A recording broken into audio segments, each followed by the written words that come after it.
Hello all. In episode 1, we have covered the physiological basics. Today, in light of those basics, let's connect composition of fluids and how they affect the water compartments, electrolytes and acid-base regulation, keeping Stewart approach in mind. Let's start then.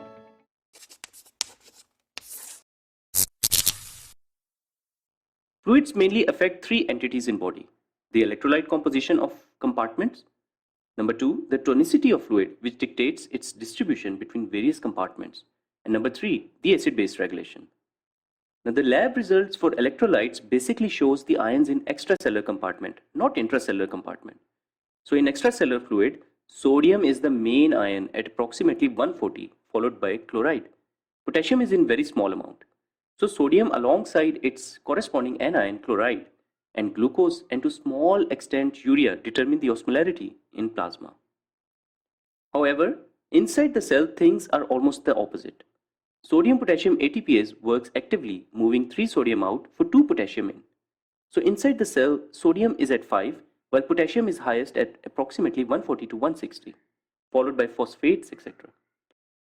We already know how water moves from hypoosmolar to hyperosmolar compartments through semi-permeable membrane. Same occurs between extracellular and intracellular compartments until the osmolarity between the compartments is regulated at roughly 285 milliosmol per liter. So water's natural tendency is to act as a balancing force between osmolarities of various compartments. Fluids are called hypotonic, isotonic or hypertonic with respect to this value of 285 milliosmol per liter of plasma. Strictly speaking, hypertonics are the ones having osmolarity more than 285.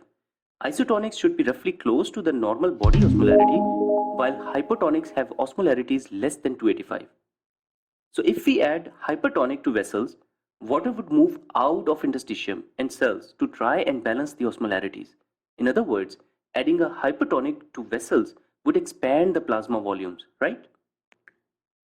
This is the principle behind using hypertonics for cerebral edema, be it hypertonic saline or mannitol, to basically pull the water out of edematous tissues and into the vessels. Isotonics, on the other hand, should have osmolarities close to the normal 285, while hypotonics, when added to plasma, would dilute the electrolytes, lower the osmolarities, and cause water to move out into the tissues as a balancing act.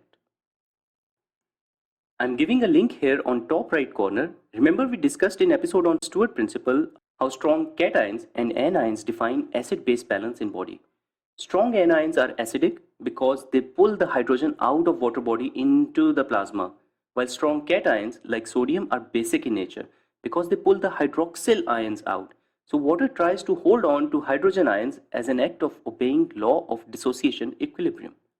So it's really the strong ion difference in body that dictates whether pH shifts towards acidity or alkalinity. The strong ion difference is the difference between sodium and potassium minus chloride and lactate, and in normal situations it is around 42. So whenever this strong ion difference is reduced, example in increasing chloride or lactate, it tips the body towards acidosis and vice versa. So if you think about it, the fluid you are giving to a patient adds electrolytes depending upon the composition of fluid. It could either add more cations or anions and upset this strong ion difference balance in body, right? Just remember this concept and we will return to strong ion difference while discussing individual compositions of fluids. First, the crystalloid composition. In plasma, as already discussed, in normal state, osmolarity is 285, while sodium is at 140, potassium at 5, chloride at 105, and strong ion difference of 42. Now the crystalloids are of 3 types. They can be saline based, they can be balanced crystalloids, or dextrose based crystalloids. In saline or NaCl based solutions, we have commonly used normal saline 0.9%. Its osmolarity is 308, so slightly hypertonic. So it retains well in intravascular space compared to isotonics. But this is where it gets tricky and not so normal with normal saline. See the values of sodium and chloride at 154 in a liter of normal saline. Now compare them with the normal values of sodium and chloride in body. Sodium is at 140, so 154 minus 140 is 14 milliequivalents extra sodium is added. But for chloride, normal body value is 105. So 154 minus 105, 49 milliequivalents extra chloride is added. So if you see the strong ion difference equation, chloride would increase more than sodium, and this will lower the strong ion difference value. Get it? And we have already discussed how lowering the strong ion difference value leads to acidosis. In simpler terms, you are adding more anions with normal saline compared to cations. Next, if you divide the normal saline by 2, you get half saline. In half saline, osmolarity is half of normal saline. Sodium chloride content are half too. So at 155 osmolarity, it is really a hypotonic solution that would move out of intravascular space and into the cells. So in hypernatremia or diabetic ketoacidosis, where cellular dehydration has occurred due to intravascular hyperosmolarities, half saline can be a good maintenance fluid for cell rehydrations. We will talk about what's deficit and what's maintenance fluid, etc. in coming episodes. The last solution I want to touch in saline-based crystalloids is 3% hypertonic saline. Now this has huge quantities of sodium and chloride at 513. So of course it is hypertonic or hyperosmolar compared to normal body values. And when added to intravascular space, it would raise the osmolarity in plasma because both sodium and chloride are osmotically active ions dictating osmolarities. And what will be the net result? Water would shift into the intravascular space as a balancing act. So it can be used for cerebral edema and also in hyponatremia. The next category of crystalloids is the balanced solutions. Now the balanced crystalloids should technically be isotonic, having electrolyte composition similar to bodies, and should maintain acid-base balance once inside the body, right? We have already seen how high chloride content in saline leads to increased tonicity and reduced strong ion difference causing acidosis. So chloride in balanced crystalloids is reduced to less than 110. This should cause lesser effect on strong ion difference inside the body, but on the downside, chloride is osmotically active ion, so reducing it leads to hypoosmolarity or slightly hypotonic solutions, right? So keep this in mind and let's see the first and most famous balanced crystalloid of all, which is Ringer's lactate. Now the osmolarity of Ringer's lactate is 273, so slightly hypotonic. And we have already covered how lowering the chloride causes this effect. So Ringer's lactate has sodium at 130, potassium at 4 and chloride at 109 with added electrolytes like calcium at 3. If you see the composition of Ringer's from electroneutrality angle, we have 137 milliequivalents of cations. The anion chloride is at 109. To make solution electroneutral, the difference of 28 is covered by adding lactate. But this is the composition in the drip. Once this composition enters into the body, lactate is taken up by the liver and converted to bicarb ions. So once lactate is eliminated, the strong ion difference ends up at less than 42 at around 28, which should make it slightly acidic. But this is balanced out by extra bicarb added to the body from lactate conversion. But this can be a problem especially in hepatic diseases if lactate is not converted to bicarb. To counter this, Plasmalyte and Normosol have been brought into practice, which contain acetate or gluconate instead of lactate. Acetate, gluconate don't require liver for active bicarb conversions. Lastly, it's the dextrose-based solutions. Now these solutions can be excellent maintenance fluids to meet the basic metabolic requirement of the body, including glucose requirements.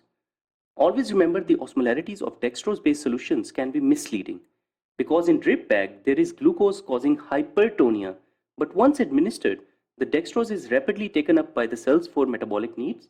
What will remain behind is hypotonic pure water or half saline depending upon the composition of fluid. We will mention here 4 commonly used types of dextrose solutions. 5% dextrose in water, 50% dextrose in water, 5% dextrose in normal saline, and 5% dextrose in half saline. Now D5W has 5% dextrose in water. To convert the percentage into mg per ml, it's a simple trick of multiplying the value by 10.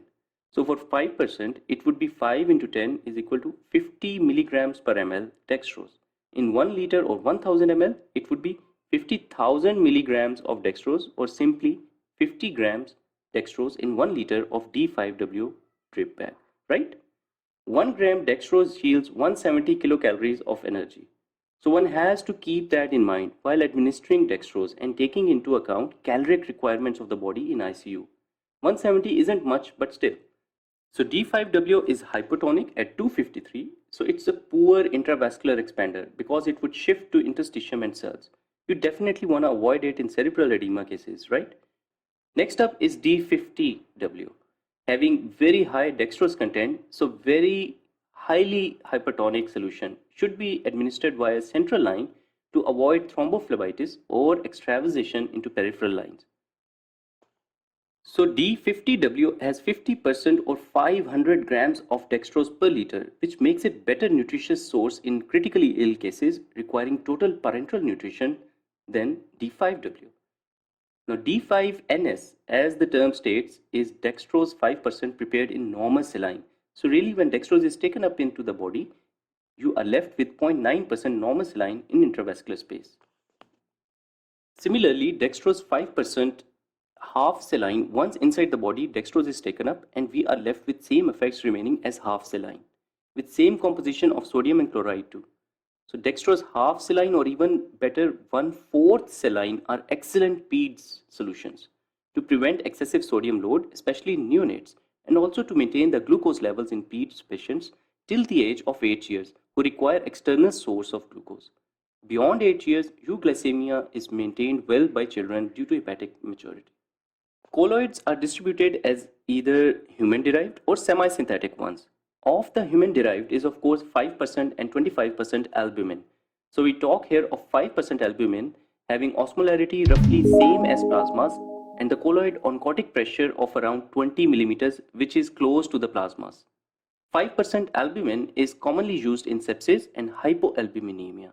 Studies have overall encouraged its role in sepsis, and it may have untoward effect if given in trauma cases, especially head trauma cases.